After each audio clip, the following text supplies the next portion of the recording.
Well, hello everybody. So this is my first attempt of casting a Hirst mold, and so I have got the stuff set up. I've got my water here with some wet water in it, which is water and some jet dry. Jet dry, and so I got some jet dry in there, and I've done that, and I've going to clean out the molds just because they have some baby powder in them. And I'm just going to make sure I get every bit of that baby powder out before I get started so that I can have a good cast on my first cast. So I'm just taking a rough brush and I'm just going to go through it, and I'm just going to quickly get as much of this out as I can, and then bring it out. That's mold number 85, so you can see that there. Okay, and I'm going to just go a little bit, trying to make sure I get all the bubbles and all that stuff out of there. And so I'm just going to go ahead and do that with all the rest of the molds, and I'm going to set them up on my table here, which is a cafeteria tray. I got this idea from one of the guys on YouTube, and I thought I'd give it a try. Being my first time, I'll try anything the first time and see how I think.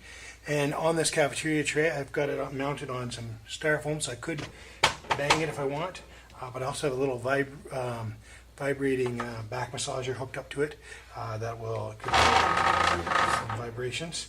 So I'm just going to take this solution and do that off camera. So now I have all my molds kind of done out, and I have them ready to lay it out, and I'm going to mix up my mix. I've already pre-measured my casting stuff, and unfortunately all I have is lightweight hydrocal right now. I'm planning on buying some dental stone, so that's what I'll be buying eventually. So this is 1.5 parts to 1 part water, so I have mixed out in their nice little handy cups that we see at Hirst Arts. They measure them out for you, and so I'm just going to go and do that. So you don't need to see me mixing them up, but I'm going to do that off camera, and then I will come back and show you the actual pouring them in process. So I'm not sure about this. This is actually my first time working with this type of material, so I'm not sure exactly how it's going to work. I'm trying to pour, like I say, not from the middle, but to work on the outside, and just kind of let it slope in to try to keep out as many air bubbles as possible. I'm just going to turn on my vibrator.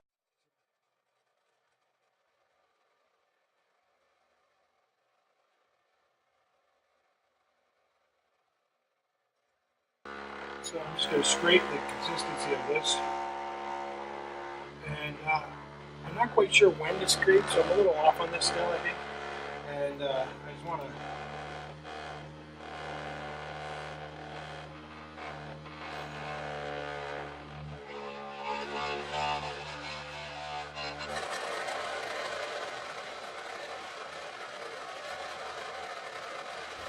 So one of the things I'm going to have to learn is how to make the right amount of mixture to fill my molds. I only got one of the blocks of the part of this mold filled, and I did the first two, and then I had to do 2 of my mixtures. So I'm still in the process of figuring out exactly how this mold's going to work and the right mixture and how to mount. I think in the future I'm going to try to do 2 molds at a time on a tray. I've got a bunch of these trays, these lunch trays, so I could just put 1, 2 in, and then let them set up a bit, and do another 2, and just then bring them over. I think I can pretty much move these probably pretty good without shifting the mold too much. So yeah, I think I could do that without a problem. But as I said, it's going to be a learning process, and so the mixtures is a big one for me to figure out what's the right mixture to fill the molds. And the mixing bowl I was using is kind of small, I think, because I only got 2 molds out of it. And then just making sure all the mixtures are the right. So I'm going to let these set up, and then we'll see how they look in a few minutes, and as I get closer to the finish point.